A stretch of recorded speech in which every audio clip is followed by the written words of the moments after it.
Hi, friends. Susan Blackwell here. The new year is upon us, and even under the best of circumstances, the creative process can cover some pretty rocky terrain, and our spidey senses tell us 2025 may bring even more challenging conditions. Now more than ever, we believe everyone is creative, but smart creatives don't go it alone. That's why we hope you'll join us and other awesome creatives on January 1st for the SparkFile 2025 New Year Creativity Kickoff. At this one-day virtual retreat, you'll clarify what you want to create and how you want to get there. You'll meet other makers, you'll strengthen your creative resolve, and you'll leave with an action plan for making your creative dreams a reality. It's all happening on January 1st. Visit thesparkfile.com to register for the SparkFile 2025 New Year Creativity Kickoff and to take advantage of early registration incentives like lower pricing. Y'all, in 2025, let's link arms, fear less, and create more. We'll see you there.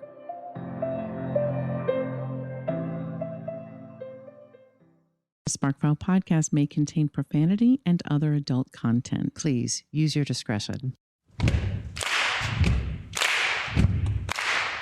When I bump into something that inspires me, I dump it in my spark file.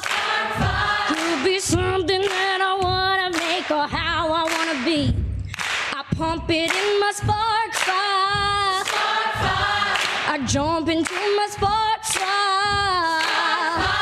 Let's open up the spark file. Welcome to the Spark File, where we believe that everyone is creative, but smart creative people don't go it alone.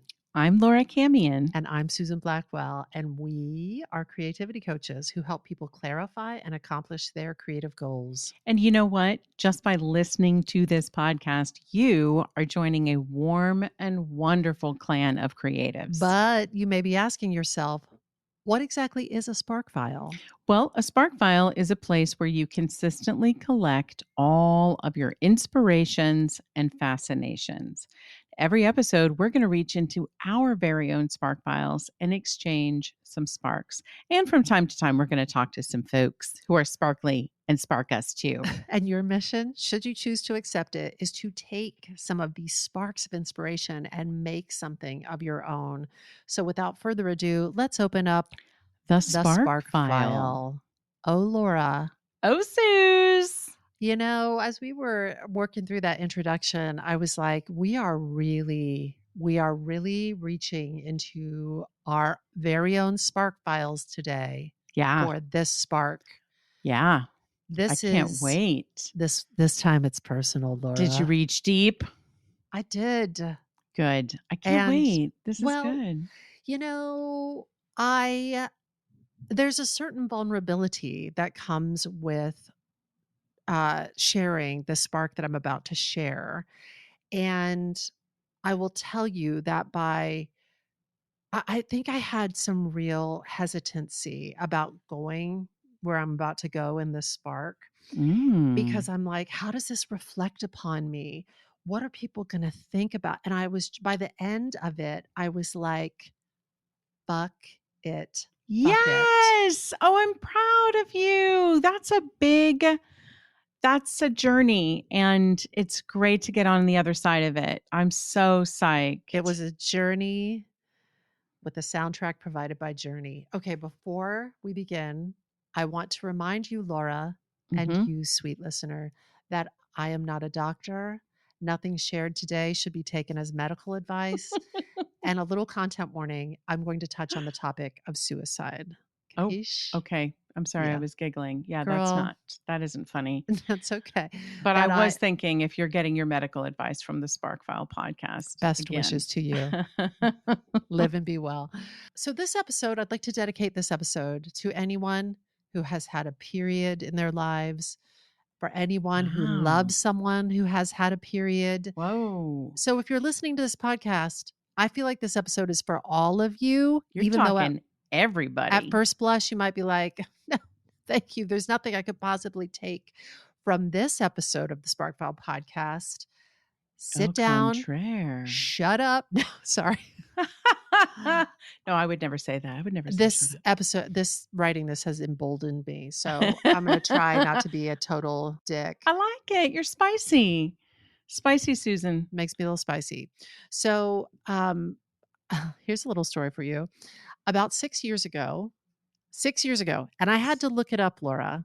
Oh boy. 6 years ago, I was at the gynecologist. And at that time, my only regular physician that I saw was my gynecologist. Yeah. I didn't have a primary care doctor, just my gynecologist. I treated them as my primary care physician. So They loved it. yeah, I bet. So this gynecologist was new to me. She had inherited me when my gynecologist left the practice. Mm-hmm.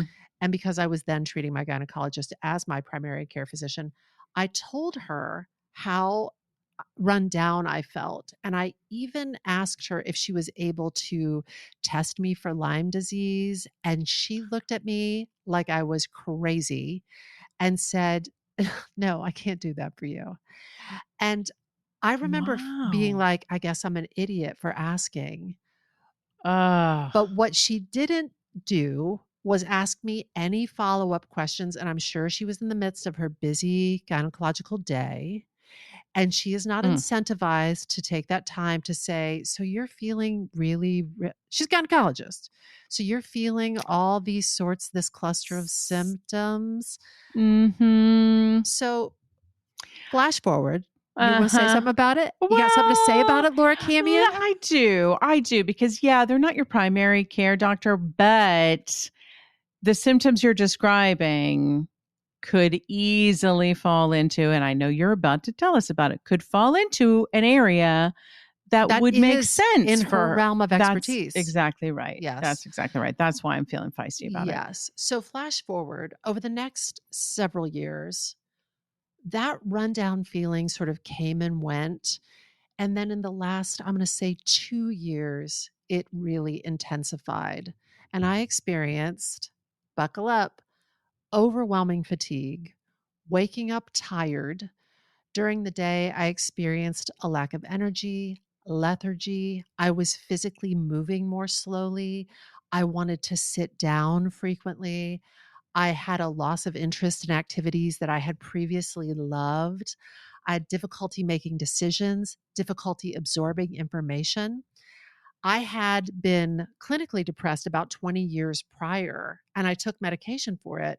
But in the interim 20 years, I have always been able to manage any bouts of mild depression with diet, exercise, sleep hygiene, meditation, therapy. But whatever this was, whatever I was experiencing now was not letting up, even though I was proactively working out 4 to 5 times a week. I was getting consistent sleep. I was taking in sunlight when I woke up. I was eating anti-inflammatory, high-protein diet. I wasn't drinking alcohol. I wasn't taking caffeine. I was meditating 2 times a day. I was living like a nun. I saw you throwing everything at this. Everything. And it was not budging. So it became my project to figure out what the fuck was wrong with me. And with other doctors, not just my gynecologist, I ruled out Lyme disease. I ruled out rheumatoid arthritis. And I felt like I was losing my mind. I felt like I didn't know myself. Susan, in that exploration, because I remember you did go and do a bunch of tests, did anybody name a thing that you haven't named yet today? Did anybody bring up the possibility of it being? No. Nobody named it until I named it. Through all my little research and all my little, self-study and inquiry, and it came into focus. It was what Laura just mouthed, but you couldn't see, menopause or perimenopause, to be exact. I'm so mad. Laura, I'm so mad that you think you're none mad? of those doctors were like, hey, it could be this. No. Now, in fairness, I also have a bias. I have this internal, I've said this before, like I always think this internal concept of myself as a 15-year-old boy, like, Mhm. I think I am I just wouldn't like, have menopause. how could I? But it's like that. I think I've said this to you before. I remember when I got the call through my agent and they were like, "Oh, they'd like you to come in and do this episode of Law and Order. They want you to play the judge on this episode." And I was like, "The judge? I couldn't possibly. I'm too young to play the judge." Cut to me, full robes, like gung gung. So But I'm only 15. I'm a 15-year-old boy. How could I possibly play the judge?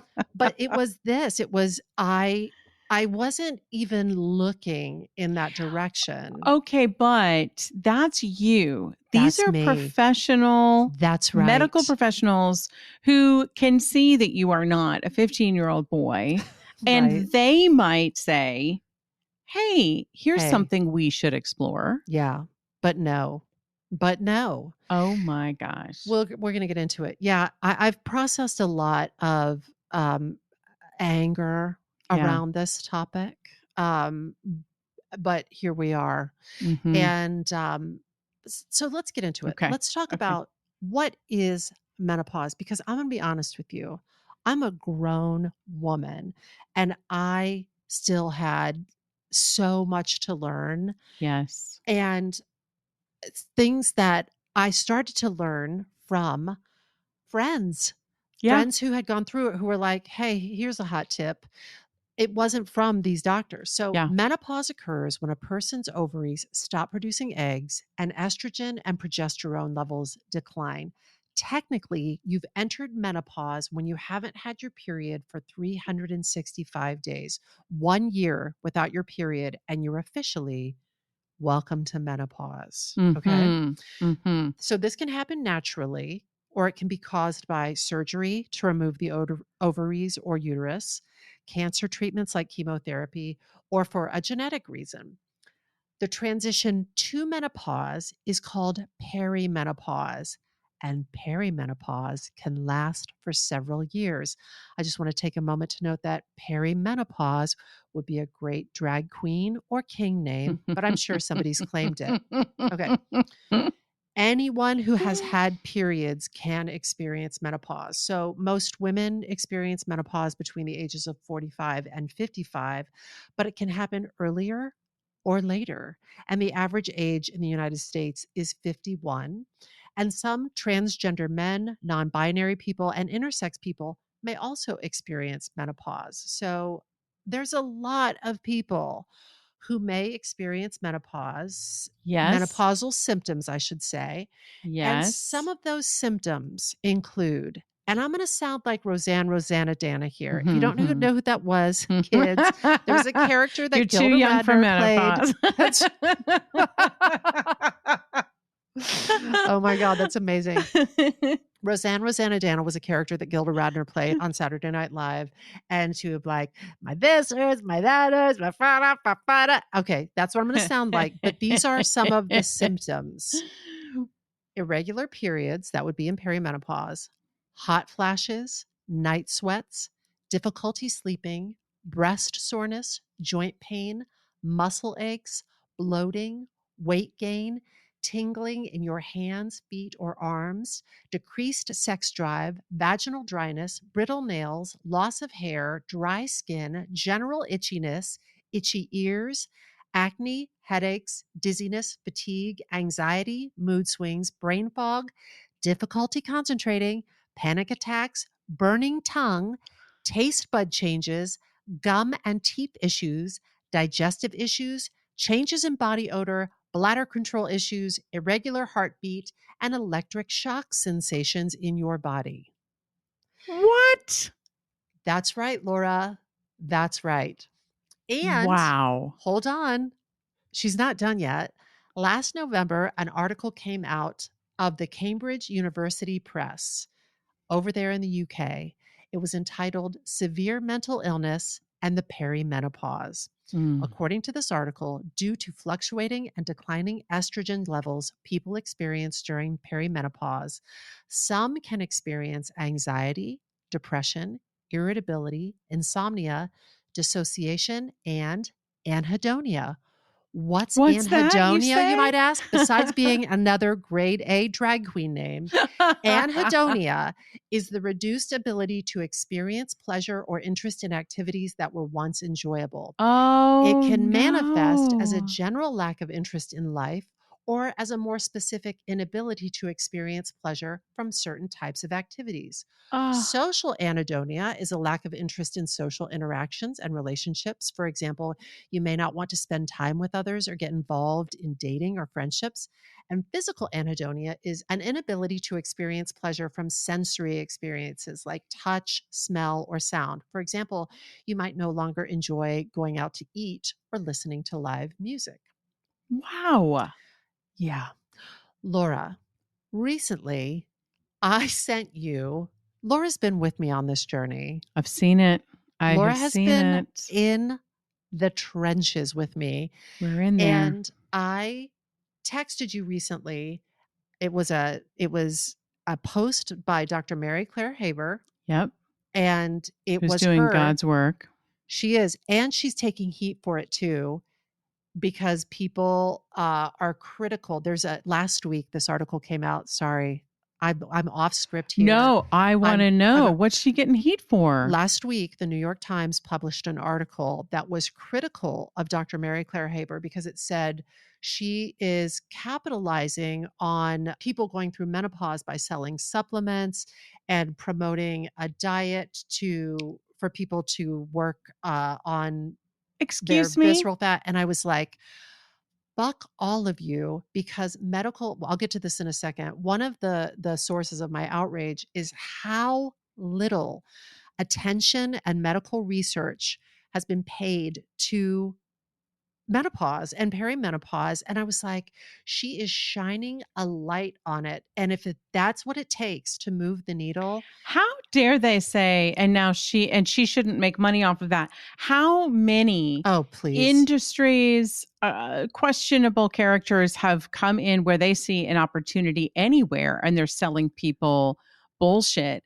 And she's actually providing much needed information that is missing from what we're getting from the medical field. The comment section on that New York Times article is it's really funny because people are like, fuck that and fuck you. Like, this woman has been a real godsend for me. And I understand some of the arguments that the doctors who are cited in the article, I understand some of the arguments they're making, but I was like, the benefits that she's providing so far outweigh any of what her detractors are saying. Anyway. Yeah. And also, I just want to say, okay, so if you think medical Yeah. fields should be doing this, Do then better. step up. Do better. We won't need to look to other sources to first of all, educate us on things that, like, we have been women all of our lives. And the two of us are like, how do we not know this? Oh my God. How do we not know this? Because, Laura, so little attention has been paid to this. It is nutrageous. It's absolutely insane. So I sent Laura a little Instagram post where Dr. Mary Claire Haber was giving sort of an overview of this article from the Cambridge University Press. And I was like, this comes the closest to capturing, not to overstate it, but capturing how the struggle that I've been having for like the last 2 years. Yeah. And I'm loath to admit it because it doesn't square with my view of who I am as a person. Yeah. I feel I've lived my life being, I guess, really drenched in estrogen. And as a happy byproduct of that, being optimistic and energetic and, just really active and curious. And I was like, well, this is me too. So coming to terms with that was really, naming it was scary and helpful. Yeah. Yeah. But all of that makes so much sense to me, Suze, because our identity, who we have known ourselves to be. And I had a period of that when I had back surgery. But it was a little Yes. bit easier, because I'd always been like, "Oh, I would do that. I would do that." And I found myself having to be like, No, I actually can't do that, or I better not do that, etc." But Yes. I had a tangible reason that others could point to and be like, "Oh, right, right, right. You had back surgery." So, whereas in menopause, you're like, well, to the outside world, you look like Susan, always been Susan. Yeah. What's the problem? Yes. And so in that Cambridge University article, it states that in Britain, the most likely time for women to die by suicide is between the ages of 45 and 49. And the authors of that article believe this is directly related to untreated menopause. And Laura, you and I have talked about throughout history Oh, how women of a certain age, it's sort of like, oh, just well, like, what makes me livid is lobotomies. There was a oh, time where yeah, like this is what we'll do. We'll remove part of their brain. yeah. That ought to solve these issues. Will institutionalize them, will, and Uh I live it. Like these symptoms are pretty extreme. And I get like if I'm sort of like I feel like I am losing my grip. I can imagine if, if I was living in a Victorian times and my husband was like, I'm not oh, looking for all that. Like that's it, right. If yeah. you were not able to fulfill your duties as a wife Oh and God. do it without complaint, Yeah. and if you were married to the wrong person or someone who had just no empathy for what you're going through, or maybe you didn't have female friends that you could talk to about this because it hasn't been a topic that, Yes. yeah, And we know just a tiny little bit now, but we know more than we did 100 years ago, say. yeah, So it's, okay. Let me try to get myself together here yep, because I yep, feel like yep. I'm just like fueled by rage. I want to stress that the symptoms that I just listed can be pretty extreme. And there are some people who have had periods who go through perimenopause and menopause and don't experience any or many of these symptoms. So, because you've had a period doesn't mean that you're necessarily going to experience. Huh.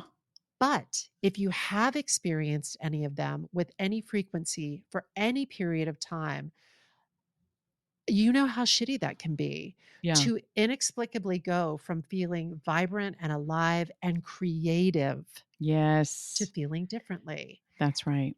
And to further complicate and shitify things, as we just mentioned, there's an alarming lack of research and medical training around menopause, which is shocking given the number of people who will experience some of these life changing symptoms. Laura, I have read repeatedly that most physicians today receive only about 1 hour of instruction on menopause in their entire medical education. You heard me right. 1 hour. And then you wonder why we went to Dr. Mary for Yes, more information. that's right. That's right. And no wonder my gynecologist couldn't connect. I Yeah. feel run down, achy, and tired with menopause. So Exactly. this is from the New York Exactly. Times. This is critical. And this threw a log on the fire of my rage. Back in 2002, the limited menopause care that existed was diminished even further. That year, researchers overseeing the country's first wide scale study of health outcomes in postmenopausal women, known as the Women's Health Initiative, abruptly ended their trial of estrogen and progestin therapy after they saw a very small increase in breast cancer among some participants taking oral estrogen. The findings are now considered to have been overblown, but headlines about the study had a chilling effect on treatment. Nearly overnight, hormones fell out of fashion among menopausal women. By 2007, the number of eligible menopausal women taking them dropped from 40% to below 5%. Laura, I know that that just sounded like a dry passage from the New York Times, but what it meant was the people who were the subject matter experts who were conducting the research and the studies, the Women's Health Initiative came out and said that if you take oral hormones, hormone replacement Yep. therapy, Yep. you run an increased risk of, really life-threatening conditions. And literally overnight, women who had been feeling real relief from Mm. those therapies Mm. dropped them like overnight. And we now know that in healthy women, the benefits of hormone replacement therapy outweigh the risk. And it is absolutely, I think about how I'm going to say it, how I have Oh, suffered. suffered. And I think about the relief that I have experienced by utilizing hormone replacement therapy. And I'm Yes. like, you are going to have to pull this out of my cold, dead hands. And when I talked to my gynecologist about it, I was just like, I don't care. I don't care if I have an increased risk. Now, this is very cavalier to say. And for people that have been through cancer, breast cancer, like Yeah. serious issues with blood clots, you might be like, Susan, you should care. And I respect it. And I'm just like, the way that I'm living now is filled with so much suffering. Again, not to Yeah. overstate it, I'm not a martyr, but I was just like, this is no way to live. Yes. I need help. And so Yeah. it angers me. It angers me that the research I feel like was skewed and the reading of it was skewed. And then And it just spread far and wide and repeatedly. Like, I yes, know you and I talked about that I had never even thought of it as an option because my mom had breast cancer. She had yes, it at 37 and then continued to have it off and on throughout her life. And it spread to other parts of her body. And so it was just to me, oh no, hormone replacement. No, that's a no. So I want you to know, Laura, there's a documentary I'm going to talk about in just a second. Okay, great. And in Tell that me. documentary, they specifically say, I don't talk about it in the Spark, but I want to say it to you now. They specifically address, and I just want to remind everybody again, I'm not a doctor, but the doctor in the documentary states that because you have, like your mom had breast cancer, it doesn't rule you out for participating in hormone replacement therapy if you should need it. That's good to know. I Yeah. had just always thought the risk was too high. I Yeah. had just believed, like, I got a tiny piece of information many, many, many, many years ago. I never Yes. got any further information. Yeah. And so I just was like, oh, that won't be for me if and when the time comes. I think it's And a conversation you can still have with your doctor if interesting. you need it, Yeah. because Yeah. you may not. Yeah. You may not. Exactly. So, why am I talking about all of this on a creativity podcast? Yeah. Why, Suze? Well, for one reason, I am a person who makes things from my lived experience, like this podcast. So I have this platform and I want to shout about this from the rooftops.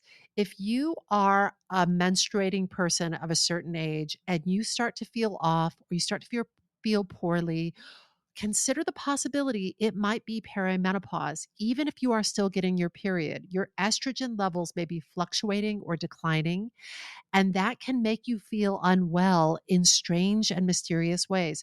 So find a doctor who does have training and expertise regarding perimenopause and menopause and talk to them and learn what can be done. Another reason I want to share this is to acknowledge that these changes can impact and inform our creativity.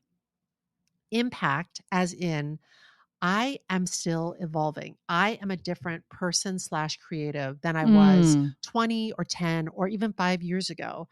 And the things that I want to create when I was younger have definitely shifted. For instance, more and more, I find myself wanting to paint, which isn't surprising to me Mm. because sometimes brain fog, cognitive fatigue, word retrieval challenges can make me want to work in forms that don't rely so heavily on language, Oh, that makes so much sense. right? I've joked with you for years, Laura. It's not a great joke, and with due respect, As far as jokes go. it's but I felt this change in my cognition, and I would joke about my early onset Alzheimer's But that was me observing my changing brain through the lens of humor. And now I know that a lot of that is because of decreasing and fluctuating hormones due to this change of life. But the important takeaway there is that you noticed changes in your brain. I did. Oh my God, Laura. Yeah. Oh my God. I feel like you have been, whether you like it or not, listening Front row to seat. a travelogue about these changes in my brain for years now. And I have to say, it was very helpful when all of this came into focus because I was like, oh, maybe it is not early onset Alzheimer's. Maybe it Yeah. is a cluster of symptoms around Yeah. menopause. That Yeah. being said, just a little sidebar, there is a connection between menopause and Alzheimer's that is being studied currently. Two-thirds of all Alzheimer's patients are women. Just want to sidebar that and note it. I think that's interesting. Wow. Another way that my creativity, I feel like the change in my creativity is I'm at this age where I have amassed a lot of experience and Mhm. wisdom. Mhm. And I'm at an age where what I want to be doing is sharing that. Oh, you like come to life. You come Yeah. to life, Susan. I watch it happen all the time, but it's like the opportunity to support a client, share wisdom, knowledge, ideas with a client, like it is like a light bulb goes off. And I can see that that is a place where you get creative joy and fulfillment. Yeah. So that's something, that is informed by these changes that I'm That's, experiencing. yeah. I'm also seeing how it is informing the creativity of other artists like Miranda July. This summer, she published a novel called All Fours. And in a story in the New York Times, the headline read, she wrote the first great perimenopause novel. Wow. Yeah. So, Oma Sade Bernie Scott hosts the Black Girl's Guide to Surviving Menopause, described Yes. as a multimedia project seeking to curate and share the stories and realities of Black women and femmes over 50. Oma Sade hosts a podcast called The Black Girl's Guide to Surviving Menopause, and that is described as an excavation of the things that you need to know but were never told. It's the guide we wish we all had access to, no matter our age. And then we have Yes. women like journalist Tamsin Faidal, who produced a documentary called The M Factor to, Mm. and I quote, shine a light on the unspoken challenges women face during menopause, revealing the gaps in medical education, the disparities in treatment, and the true impact on our physical and mental health. This film is about empowering every woman to take control of her health and advocate for change. And in the United States, you can currently watch that for free on PBS. And this is interesting because this documentary, it's accredited. So healthcare providers who watch this can get like credit towards their Oh, interesting. It can be one more hour of their menopause so training. so then they'll have 2 hours. 2 hours. So, on this podcast, we sometimes ask, what do we make of it?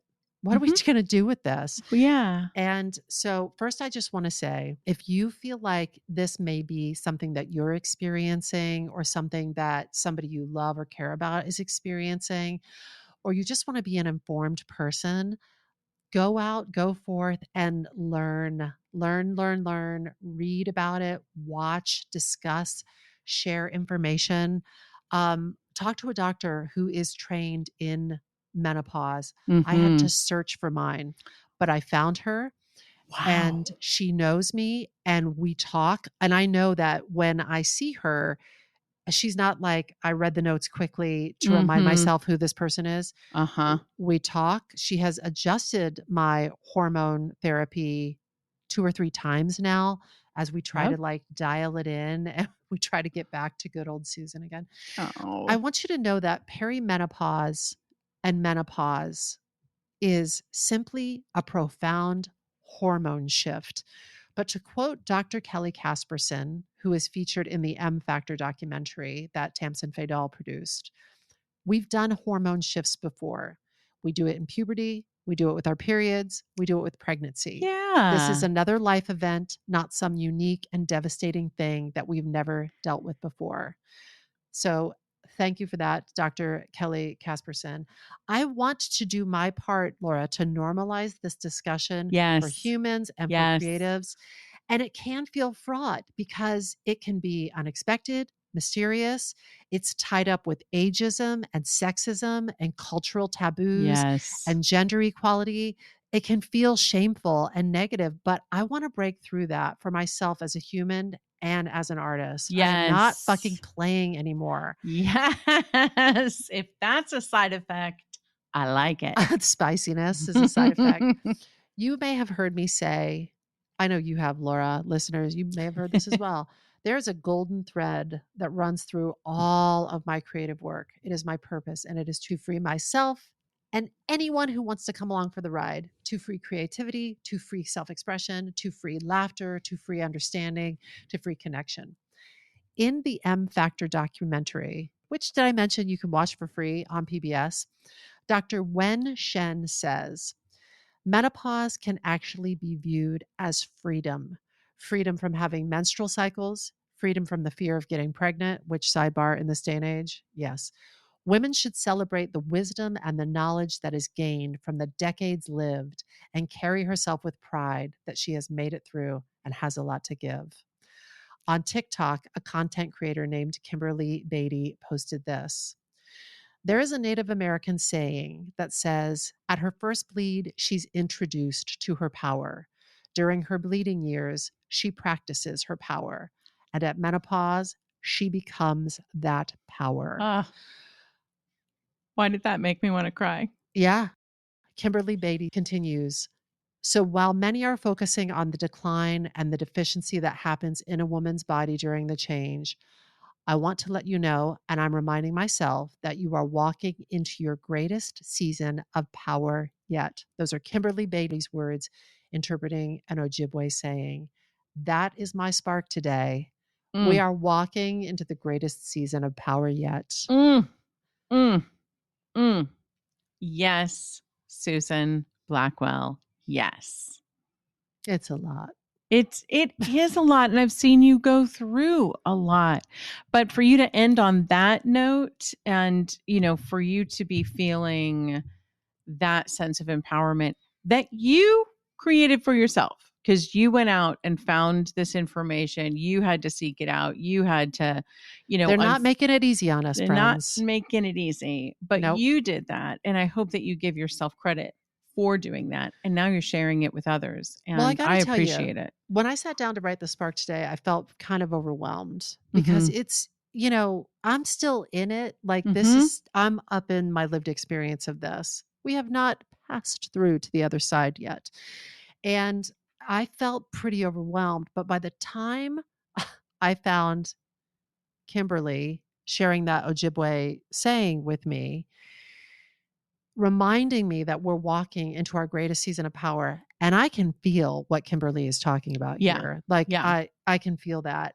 I have to say, I texted Nathan, and I was just like, let me pull up the text. I'm going to tell you exactly what I said to Nathan. I feel determined that we should do what we need to do so we can feel better. Life is too good for this suffering. And I was like, That's right. and I am on my way. Like I have made great strides. Yes. But yes. It has taken a lot of work on your part, not just learning and researching, but application of all the various attempts that you have made to, find the answer, and then find something that would be helpful, and then various amounts of medication, etc. It's just like, holy shit. And all of this rests on the foundation of an enormous amount of privilege that I have, that I am a white woman who has health insurance in the That's United right. States. That's right. And it's still been a project. It's still been a project. But anything I can do to make somebody else's life easier, whether it's you, Laura Camion, or you, listener, somebody that you love, listener, I am here for it. Yes. I am here for it. I'm so thankful for it because I feel like I learn from you on the daily. And I'm feeling like I'm also thinking about those women who started podcasts and education series dedicated entirely to this. Like they are Yes. doing God's work.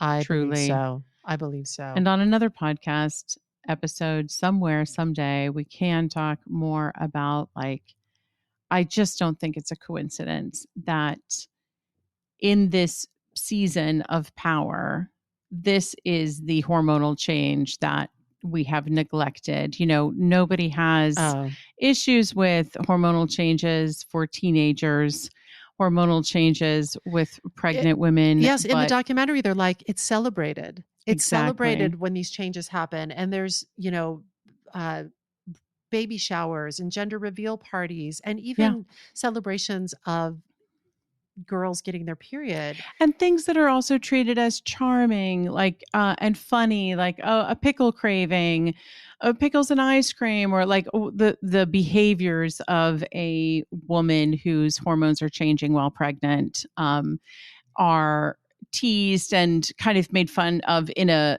funny way. It's tolerable. It's funny. It's also, they know, temporary. And then cut to in menopause, It's not as cute. not as cute, not as celebrated, and the suggestions of, what they've come up with in the past, I'm not impressed by. The institutionalizing women who, they just can't handle because they now have opinions and are expressing the things that they are unhappy about or aren't feeling well about. And it's either that or remove, the frontal lobe. Yeah. Like, just didn't seem like they really gave it their all there. Yeah. Yeah. Friends, go watch that documentary. Thank you, Tamsin Fatal. You're doing God's work. Oh my God. Thank you. And thank you, Susan. What a great spark. Friends, that's it. I'm going to climb down off my menopause soapbox and say that this episode of the Spark File was made on the lands of the Lenape and the Mohican people. And as always, we hope it put another bunch of menopausal sparks in your Spark File. Listen, if there's a spark that you'd like us to explore, or if you'd like to learn more about how to coach with us to accomplish your creative goals, you can email getcreative@thesparkfile.com or reach us through our website, thesparkfile.com. We will even happily take your feedback, but you know the price of admission. First, you have to share a creative risk that you've taken recently. You can follow us on social at The Spark File and be sure to subscribe, rate, and 5-star review this podcast. It really helps other listeners to find us. Also, if you like this podcast, we hope you'll share it with people that you love. And if you didn't like it, I don't care. I do not care. There she is. There she There's is. that Atta spicy girl. Yes. menopausal. Susan, spicy Susan. I like her a lot. If anything lights you up and gets your creative sparks flying, you know that we're writing you a forever permission slip to make that thing that's been knocking at your door. It's your turn to take that spark and fan it into a flame. You got to take it and make it. Bye. Bye. Thank you for that, Suze. When I bump into something that inspires me, I dump it in my spark file. Could be something that I want to make or how I want to be. I pump it in my spark file. I jump into my spark file. Let's open up the spark file. Hi, friends. Susan Blackwell here. The new year is upon us, and even under the best of circumstances, the creative process can cover some pretty rocky terrain, and our spidey senses tell us 2025 may bring even more challenging conditions. Now more than ever, we believe everyone is creative, but smart creatives don't go it alone. That's why we hope you'll join us and other awesome creatives on January 1st for the Spark File 2025 New Year Creativity Kickoff. At this one-day virtual retreat, you'll clarify what you want to create and how you want to get there. You'll meet other makers, you'll strengthen your creative resolve, and you'll leave with an action plan for making your creative dreams a reality. It's all happening on January 1st. Visit thesparkfile.com to register for the Sparkfile 2025 New Year Creativity Kickoff and to take advantage of early registration incentives like lower pricing. Y'all, in 2025, let's link arms, fear less, and create more. We'll see you there.